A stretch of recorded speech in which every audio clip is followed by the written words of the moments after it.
오늘 우리가 나눌 하나님의 말씀은 구약성경 사무엘하 24장 25절입니다. 구약성경 사무엘하 제24장 25절입니다. 한 구절인데 제가 대독합니다. 그곳에서 여호와를 위하여 제단을 쌓고 번제와 화목제를 드렸더니 이에 여호와께서 그 땅을 위한 기도를 들으시매 이스라엘에게 내리는 재앙을 그쳤더라. 아멘. 네. 지난주 사무엘 상에 이어서 이제 이번 주는 사무엘 하를 가지고 우리가 말씀을 나눠보도록 할 텐데, 이 오늘 본문 말씀은 대단했던 그리고 신실했던 다윗 왕의 삶의 거의 모든 것을 축약했다고 볼 수가 있습니다. 그 이유는 뭐냐면, 다윗 왕은 지난주에 말씀드렸던 것처럼 사울 왕의 그 핍박에서 견뎌냈고, 그 가운데서도 하나님을 잊지 않았으며 하나님을 경외했으며 신실한 왕의 자리에 오를 때까지 하나님의 편에 서 있었습니다. 그 다윗 왕이 이제 이스라엘의 모든 지파의 왕이 됐죠. 즉 사울 왕이 죽고 나서 사울 왕의 아들이 왕위를 이었지만 이 유다 지파의 왕은 되지를 못했습니다. 유다 지파의 왕은 이 다윗이었기 때문이죠. 그래서 통합 이스라엘의 왕이 된 것은 우리 다윗이었고, 그래서 2대 이스라엘 통합 이스라엘 왕이 바로 이 다윗 왕이었습니다. 그 신실했던 삶을 살던 다윗 왕이 범죄를 하게 됩니다. 이게 어떤 범죄였냐면, 다윗 왕이 휘하에 있던 신실했던 장수 중에 우리아라는 장수가 있었습니다. 그래서 이 우리아 장수가 요압 장군과 함께 전쟁터에 나가서 싸우고 있을 때 이 다윗 왕이 낮잠을 잤다고 성경에 표현이 되어 있어요. 그런데 장수들이 목숨을 걸고 싸우는 와중에 왕이 낮잠을 잤더라 이렇게 써 있으면 어떤 뜻이냐면, 그만큼 다윗 왕이 피폐해졌다는 얘기입니다. 나약해졌고 안일해졌다는 얘기죠. 다윗 왕은 결코 원래 그런 사람이 아니었지 않습니까? 그래서 이 나약했던 다윗 왕이 낮잠을 자고 일어나서 이제 옥상을 한번 딱 누볐습니다. 누비는데 어떤 여인이 목욕을 하고 있는데 정말 마음에 들었던 거예요. 자기 마음에 너무 그 여자가 들었어요. 그래서 신하에게 물어봅니다. 저 여인이 누구냐? 그래서 이제 물어보니까 우리아 장수의 아내라고 이제 알려줬습니다. 그런데 우리아 장수의 그 아내를 갖다가 감히 함부로 취해서는 안 되겠죠. 아무리 왕이라도. 그래서 이제 마음에 끙끙 앓고 있는데 그래도 얼굴은 한번 보고 싶었어요. 이 우리아 장수의 아내가 다윗 왕에게 왔습니다. 와서 이제 밥을 먹으면서 이런저런 얘기를 하는데, 참 이 밧세바라는 여자였어요. 우리 아내가 밧세바라는 여자였는데 이 여자도 신실하거나 착하진 않았던 것 같습니다. 보통 임금이라고 하면 얼굴을 차마 못 들고 눈을 차마 못 마주칠 텐데 똑바로 눈을 마주치면서 웃음을 흘리고 이렇게 했습니다. 그러다 보니까 술이 한 잔 들어가다 보니까 이 다윗 왕이 밧세바 결국 실수를 하게 됩니다. 실수를 했는데 거기까지는 드러나는 게 없었어요. 뭐 그걸 누가 알겠습니까? 신하들이 감히 얘기를 떠벌릴 수도 없는 것이고. 그런데 이 밧세바가 임신을 하고 말았습니다. 임신한 사실이 알려지자 이 다윗 왕은 고민에 빠집니다. 내 한순간 음욕 때문에 이게 밝혀지면 내가 뭐가 될까? 그런데 원래 다윗 왕 같으면 물론 그러한 일을 범하지도 않았겠지만 회개를 바로 했을 텐데 그게 아니었어요. 이 일을 어떻게 숨길까? 그게 고민이었습니다. 그래서 고민을 하다가 어떤 일을 생각을 했느냐면, 지금 전쟁터에 나가 있는 우리아를 불러서 밧세바와 며칠을 있게 한 후에 밧세바가 가진 아이가 우리아의 아내라고, 우리아의 아이라고 그렇게 핑계를 대면 되겠구나. 이런 치졸한 생각을 해버립니다. 정말 치졸하죠. 이 치졸한 생각을 해서 요압 장군에게 명을 합니다. 총사령관이 요압이었는데, 이 우리아를 내게로 좀 보내시오. 내가 우리아 장군에게 할 말이 있습니다. 그래서 요압 장군이 영문도 모른 채 우리아 장군을 이 왕궁으로 보내게 됩니다. 그러자 다윗 왕이 야, 장군 얼마나 고생이 많소. 네, 장군의 노고를 치하려고 불렀습니다. 그랬더니 이제 우리아가 얘기를 합니다. 폐하, 지금 다들 전쟁에서 죽어가고 있습니다. 싸우고 있는데 저만 여기에 왔다는 게 무슨 영문인지 모르겠습니다. 제 노고를 치하해 주시는 거는 성은이 만극하오나 지금 저는 나가서 싸워야 됩니다. 그러자 다윗왕이 그러지 말고 오늘은 좀 집에 가서 쉬다가 내일이나 모레 정도에 전쟁터에 다시 가도록 하세요. 그래서 온갖 선물을 갖다 이제 줘요. 집에 가져가라고. 참 근데 이 우리아 장군은 참 대단했던 장수였던 것 같아요. 집에를 가지 않고 그 저녁 때 이제 호위병들이 있는 그 장막에서 하루를 보내게 됩니다. 하룻밤을 보냈어요. 내가 어떻게 맘 편하게 다리를 뻗고 여기서 자겠냐. 내 부하들은 목숨을 잃을지도 모르는 상황에 처했는데 그 마음을 가지고 그 호위병들의 숙소에서 머뭅니다. 이튿날 이제 다윗왕이 알았죠. 집에 가지 않았다는 것을. 야, 미치겠는 거예요. 이 집에를 가야지 어떻게 내가 했던 게 덮어질 것 같은데 안 가는 거예요. 그래서 다시 저녁 때 부릅니다. 다시 우리아 장수를 불러가지고 술을 먹입니다. 이번에는. 술을 갖다 왕창 먹여가지고 집에를 가게 해야겠다. 사람이 그렇잖아요. 술을 먹으면 이제 정신이 혼미해지니까 여기가 어딘지도 모르고 그 사이에 집에 데려다 놔야겠다 했는데 술을 왕창 먹였는데도 우리 신실했던 우리아 장군이 집에를 안 갔습니다. 또 호위병들을 숙소에서 머물렀어요. 그러자 이제 다윗왕은 또 한 번 치졸한 일을 행합니다. 요압 장군에게 편지를 합니다. 사령관, 지금 우리아 장군이 다시 전쟁터로 복귀를 했는데 아무것도 따지지 말고 묻지도 말고 우리아를 최전방에 배치를 해서 싸움이 최고조에 이르렀을 때 우리아를 제외한 나머지 병사들을 모두 후퇴를 시킨 다음에 우리아 혼자 싸우다 죽게 해라. 이렇게 명령을 하달합니다. 이 명령을 듣고서요.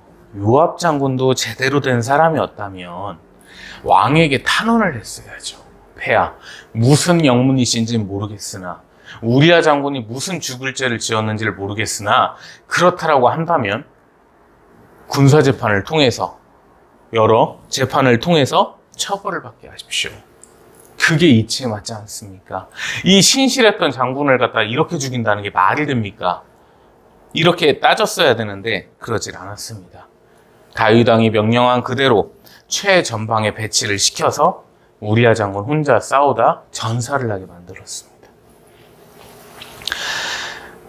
이 다윗왕은 우리아 장군이 전사했다는 소식을 듣고 안도를 했습니다. 안도의 한숨을 내쉽니다. 야, 다행이다. 얼마나 치졸합니까? 그리고서 밧세바를 자신의 후궁으로 맞이를 하게 됐습니다. 그래서 모든 일이 다 끝난 것 같았습니다. 다윗왕에게는 다 끝난 것 같았는데 하루는 나단 선지자가 하나님의 뜻을 받들고 옵니다. 이 나단 선지자가 하나님의 거룩하신 뜻을 전하겠다며 임금에게 옵니다. 이 다윗왕에게 와서 한 가지 예화를 얘기합니다. 한 마을에 양을 수천 마리를 가진 부자가 있었고 양을 한 마리를 가진 가난한 사람이 있었습니다. 그런데 이 가난한 사람은 양 한 마리가 너무 소중하다 보니까 껴안고 자기도 하고 자기의 식탁에서 같이 밥을 먹기도 하고 한상에서 다과를 먹기도 하면서 그 양과 자식과 부모의 사이처럼 지냈다는 거죠. 그런데 이 하루는 부자가 손님을 대접할 일이 생겼어요. 그래서 이 손님을 대접을 어떻게 했냐면 이 양을 자식처럼 귀하게 여기던 그 가난한 사람의 양을 빼앗아서 그 양을 이제 요리를 해서 손님을 대접하게 됐어요. 이 자식처럼 아끼던 양을 잃은 사람은 슬픔에 젖었고 통곡을 하게 됩니다. 나단 선지자가 이 얘기를 꺼내자 다윗왕은 얘기합니다. 그 자가 과연 누구냐? 내가 여호와의 이름으로써 그 자는 벌받아야 된다고 생각을 합니다. 이렇게 나단 선지자에게 얘기를 하죠. 다윗왕은 이걸 못 알아들었던 겁니다. 이 얘기는 뭐였냐면 수많은 후궁을 가진 다윗왕과 단 한 명의 아내를 가졌던 우리아 장수를 빗대어서 이야기를 한 것입니다. 다윗 왕은 그 수많은 후궁이 있음에도 불구하고 이 한 명의 아내를 가졌던 우리아 장수의 아내를 탐했고 우리아를 죽게 만든 범죄를 행했음을 일컫습니다. 이 다윗왕이 깨닫지를 못하자 나단 선지자가 크게 역정을 내며 다윗왕을 꾸짖습니다. 그리고 하나님의 거룩하신 명령을 내립니다. 네 집안에서 칼부림이 끊이지 않을 것이고 피가 끊이지 않을 것이다. 그제야 다윗왕은 자신의 죄를 회개하며 침상을 눈물로 적시며 옷을 찢으며 탄식합니다. 주님께 제가 씻지 못할 죄를 지었나이다. 정말 잘못했습니다. 용서해 주시옵소서. 이 다윗왕이 이 회개를 한 후에 일은 결국 끝나는 것 같았지만 그렇지는 않았습니다. 하나님께서 말씀하십니다. 내가 너의 지은 죄로 인해서 네가 죽게 하지는 아니하겠다. 그러나 이 일에 대한 응당한 대가는 받아야 될 것이다. 그리고 이 일의 대가는 매우 가슴 아팠습니다. 밧세바가 가졌던 그 아기는 이름도 아직 없는 상태죠. 태어나질 않았으니까. 그런데 태어나자마자 그 아이는 죽어버렸습니다. 살아남지를 못했습니다. 결국 부모의 죄로 인해서 그 아이는 세상의 빛을 본 지 얼마 되지 않아 죽게 된 것입니다. 거기서 또 끝나는 것이 아니었고 이 다윗왕의 아들 중에 암논이 있었습니다. 큰아들이 있었는데 이 암논이 이복 누이였던 다말을 마음에 품게 되었어요. 그런데 이복 누이와 이 혼인을 한다는 것은 모세의 율법에서부터 절대 금기시 됐던 내용입니다. 그런데도 이 암논은 자기의 음욕을 감추지 못하고 숨기지 못하고 이 다말을 겁탈하게 됩니다. 그런데 이 다말이 누구의 같은 그 동복 형제였냐면 압살롬의 친여동생이었습니다. 압살롬이 이 소식을 듣고서 내가 암논을 가만두지 않겠다라고 했는데 이제 당분간은 가만히 있어요. 당분간 가만히 있는데 문제는 다윗왕이 이 소식을 듣고서 어떻게 뭐라고 자신만의 어떤 방법으로서 징계를 했어야 되는데 그렇진 않았어요. 암논에게 아무런 일도 하지 않았습니다. 그의 양심을 품고 결국 압살롬이 이 암논을 살해하게 됩니다. 이 소식을 들은 다윗왕은 자신의 죄 때문인 것을 알기에 탄식을 했지만 손을 쓸 방법은 없었습니다. 그로 인해서 이 압살롬은 암논을 살해한 후에 이제 망명생활을 하게 됩니다. 그렇게 세월은 흘러갔지만 다윗왕에게는 그래도 압살롬이 자식이었기에 보고 싶은 거죠. 죽은 자식은 자식이고 산 자식을 또 죽일 수는 없었으니까요. 그래서 압살롬과의 관계가 수년에 걸쳐서 좀 회복이 됐는데 이 압살롬이 반란을 일으킵니다. 이 반란을 일으켜서 결국 다윗왕은 피신 생활을 하게 됩니다. 그 피신 생활은 매우 처참했습니다. 시므이라고 하는 사람이 저주를 퍼붓기도 했었고요. 정말 광야에서 추위에 떨며 더위에 고생을 하게 됐습니다. 그런데 이 압살롬이 이끌던 군사들은 비록 소수였지만 다윗의 군사들에게 이길 수는 없었습니다. 그 이유는 뭐냐면 워낙에 다윗왕의 군사들은 잔뼈가 굵었던 사람들이고 압살롬의 군사들은 전쟁 경험이 그리 많지 않았기 때문이죠. 그렇게 해서 압살롬의 반란이 진압이 됐는데 다윗왕은 끝까지 그 요압 사령관에게 명합니다. 내 어린 압살롬을 죽이지는 마십시오. 그러나 요압은 이 압살롬을 나무에 매달린 상태에서 창으로 찔러 죽여버렸습니다. 이 압살롬의 죽음까지도 자신이 그 밧세바를 취했던 죄인 것을 알기에 참으로 탄식하며 가슴 아파하며 더욱더 하나님께 회개의 기도를 올리게 됐습니다. 그 후에 또다시 세바라는 사람이 반란을 일으키게 됩니다. 그러나 다윗왕의 군사들이 지혜를 써서 그 세바의 반란을 또다시 잠재우게 됐습니다. 이렇게 평온한 생활이 거듭되고 다윗 왕이 이제 말년에 접어들었습니다. 30세의 왕이 되었던 다윗 왕이 이제 70을 바라보게 되었습니다. 그런데 참 사람이라는 것은 어쩔 수가 없는 것 같습니다. 그렇게 침상을 눈물로 적시면서 회개를 하고 자신의 죄를 탄식하고 탐복했던 그 다윗 왕이 말년에 또다시 죄를 짓게 됩니다. 이게 어떤 죄였냐면 요압 장군을 부릅니다. 참 등장을 많이 하는 요압 장군입니다. 요압 장군에게 뭐라고 명령을 하냐면 이 온 이스라엘 땅의 인구를 조사해라. 그런데 단순한 인구 조사가 아니고 야, 내가 이게 임금자리 좀 있다 보니까 병사들이 이제 엄청 많은 것 같은데 한번 숫자를 한번 내놓고 봐야겠다. 사람이 그런 경험이 있어요. 내가 막 지갑에 막 수십 장에 5만 원권이 들어있으면 이걸 한번 좀 세보고 싶은 마음이 있잖아요. 많은 거는 알지만 좀 정확히 한번 알고 싶은, 그리고 뭐 내가 좀 통장에 돈이 많다고 하면 그거를 한번 좀 확인하고 싶은 또 그런 마음이 사람이 있지 않습니까? 그런 마음이었어요. 그런데 그 명령을 하면서 이제 요압 장군이 보고를 했죠. 지금 군사는 이 정도고 젊은 장년은 이 정도고 청년은 이 정도입니다. 그 다윗 왕이 뭐라고 하냐면 그 얘기를 듣고서 야, 이 정도면 이스라엘을 쳐들어올 만한 군사는 나라는 없겠구나. 이 이스라엘이 천하지존이구나 완전히. 내가 그 나라 임금이야. 이 교만을 품게 돼요. 그러나 이스라엘이 이렇게 됐던 것은 하나님의 은혜였습니다. 하나님의 전적인 강권 아래 있는 은혜였고 하나님의 강복이었으며 하나님의 주권의 역사하심이었습니다. 이렇게 다윗 왕이 또 교만을 품자 나단 선지자가 다시 옵니다. 이제 다윗 왕은 이때부터 깨달았을 거예요. 성경에는 이 문어체다 보니까 구어체로서는 좀 이해가 힘듭니다. 그래서 구어체로 풀어 설명을 해드리면 나단 선지자가 이제 오잖아요. 그럼 다윗 왕이 자 싶었을 거예요. 나 뭐 또 죄 졌는갑다. 뭐였지? 큰일났다. 나단 선지자가 얘기를 합니다. 왕이시여, 어찌 교만해졌나이까. 다윗 왕은 또다시 무릎을 꿇고 회개합니다. 주님 살려주세요. 잘못했습니다.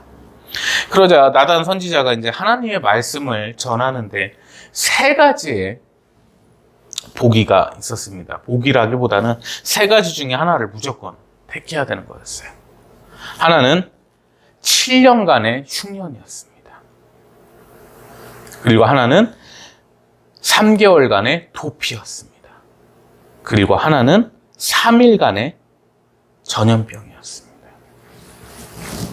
자, 생각을 해봤습니다. 이 다윗 왕이 생각을 해보니까 7년 동안 흉년이 들면 그 사이에 백성은 굶어 죽는 백성도 상당히 많을 것이고 나라가 완전히 엉망이 될 거예요. 너무 긴 것 같아요. 그게 또 3개월간의 도피를 생각해보면 압살롬 때문에도 도망 다녀봤으니까, 그리고 사울왕 때문에 13년간 또 도피 생활을 해봤잖아요. 사람이 할 짓이 못 되거든요, 그게. 차라리 3일간 전염병이면 뭐 오미크론이 발생하지 않는 이상 금방 끝나겠다, 이렇게 좀 생각을 했어요. 그래서 3일간의 전염병을 차라리 택하겠습니다, 선지자는. 그래서 3일간의 전염병을 택하는 순간 전염병이 온 마을에, 온 이스라엘 전역에 퍼졌습니다. 사람들이 죽어나가고요. 그런데 이 하나님께서 전염병을 내리셨던 이유는 응당 다윗 왕의 잘못만은 아니었습니다. 뭐였냐면 이스라엘 백성들이 압살롬을 따른 백성들이 많았었고요. 그리고 두 번째 반란에 세바를 따랐던 백성들이 많았습니다. 즉 다윗 왕은 하나님께서 기름을 부어서 세우신 왕인데 그 왕을 배신한 백성들에 대한 하나님의 심판이기도 했었습니다. 그러자 이 다윗 왕은 눈물의 회개를 하며 이 오늘 본문 말씀처럼 그 곳은 바로 타작마당이었습니다. 아라우나의 타작마당이었는데 이곳에서 하나님을 위해서 번제와 화목제를 올립니다.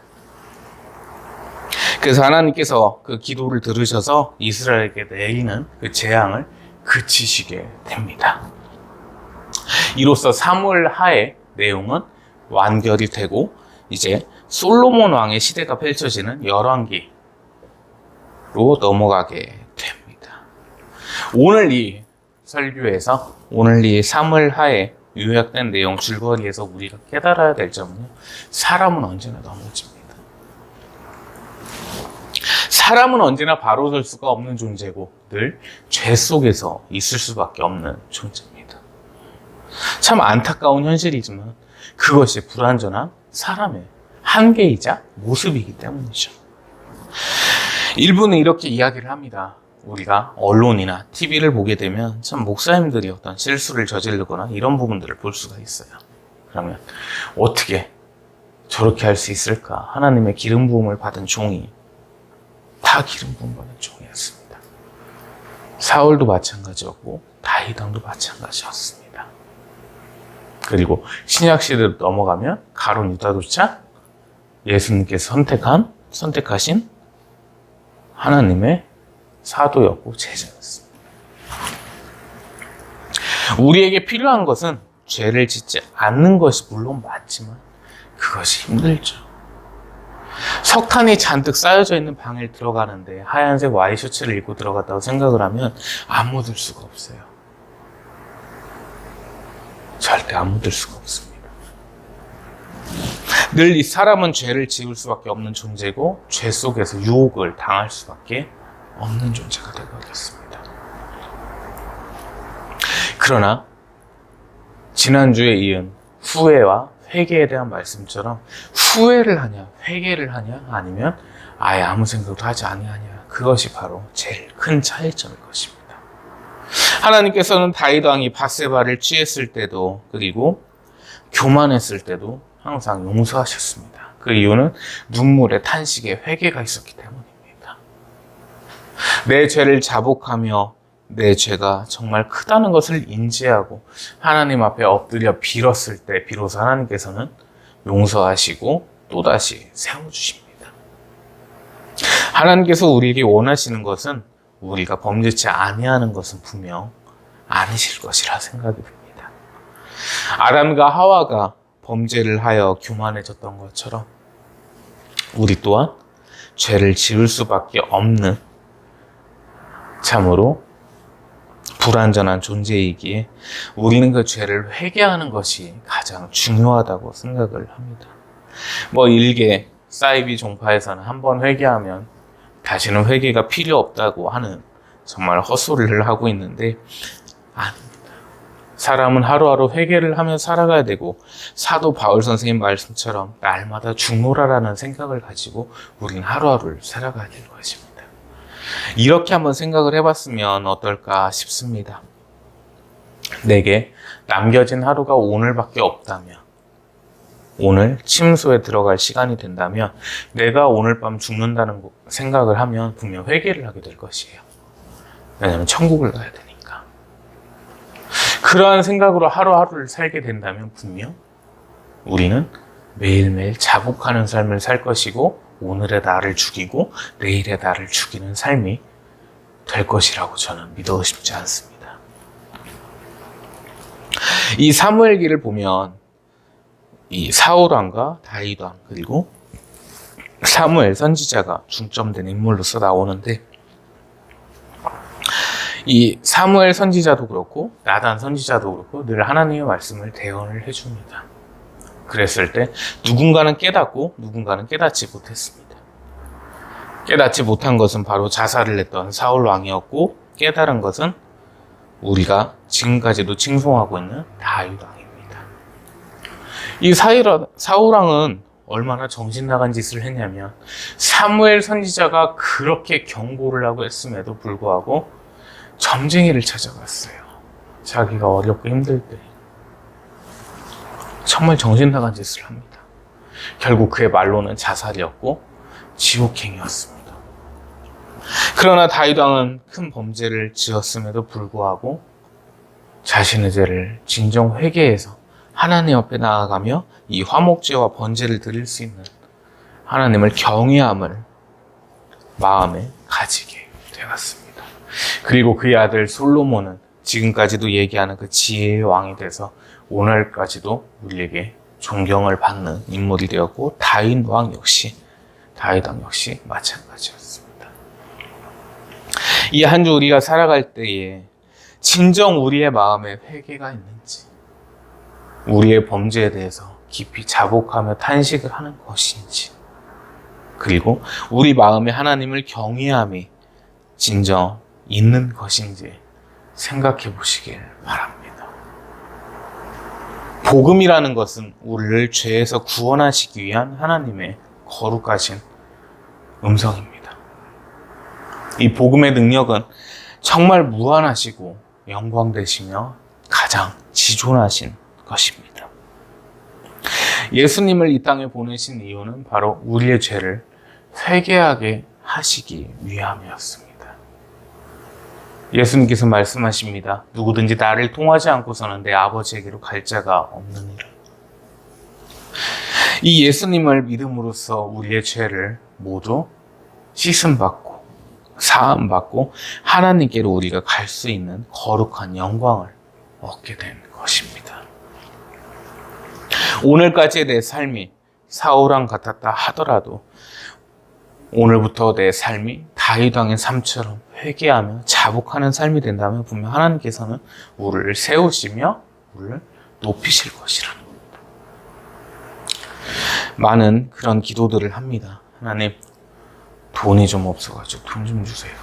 하나님, 집이 없으니까 집 좀 주세요. 근데 그보다 앞설 것은 바로 회개와 자복입니다. 하나님, 제 믿음이 부족해서 제 연약함이 너무 많아서 하나님께서 이 정도 맡기신 줄 압니다. 하나님, 더욱더 큰 믿음을 주시고 또 예배를 회복하게 해주시고 제 영육 간의 강건함을 회복해 해주시고 은혜 내려주시옵소서. 내 예배가 회복이 되고 내 영육의 강건함이 회복이 된다면 나머지 모든 것은 하나님께서 책임져 주십니다.